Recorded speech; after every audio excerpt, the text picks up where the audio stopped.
Hugot for Life by Sherlong. Maraming taon ang dumaan, subalit mananatiling matatag at positibo sa buhay, anuman ang pagdaanan. Karanasan at sinubok ng panahon ang nagpatatag sa akin. Kaya naman, marami na rin akong napagdaanan hirap, pagsubok at pasakit sa buhay.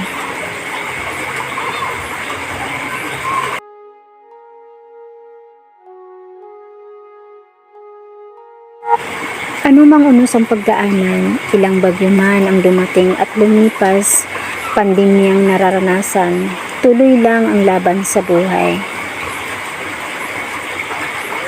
Poong may kapal ang sandigan, pagmamahal at pamilya ang kalakasan. Haharapin muli ang bagong taon, bagong umaga, ang bukas na may positibong pananaw at punong-puno ng pag-asa.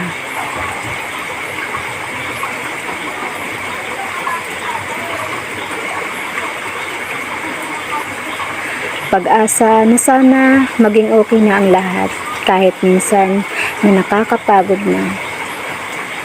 Na sana maghilom ang mga pusong sugatan, gumaling ang may mga karamdaman.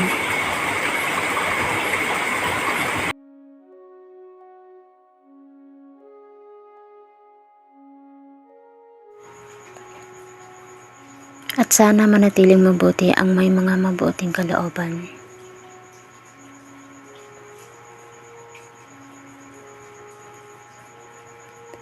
At mamulat na ang mga taong nalilihis ng landas, sanhi ng mga puot, galit, paghihiganti, kasakiman, makamundong gawain na nagdudulot ng hindi maganda sa kapwa at sa lipunan.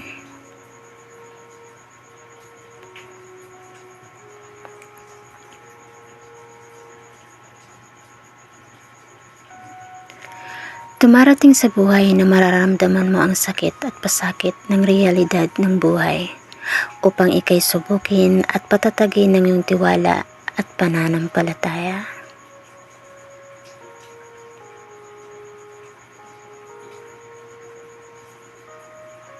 Mararamdaman mo na sa iyong paglalakbay, mag-isa ka na lang. Minsan hindi mo mahanap ang katahimikan na iyong nananais na maramdaman.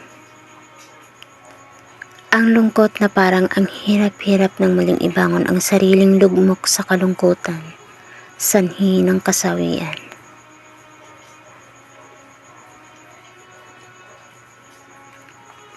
Mahal na Panginoon, Ikaw ang dahilan ng pagbangon na hindi nalilingon pang muli sa madilim na kahapon.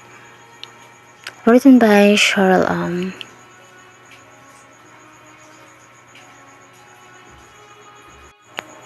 Subscribe, comment, and like this video for more videos to come, and who good, please follow us. Thank you so much.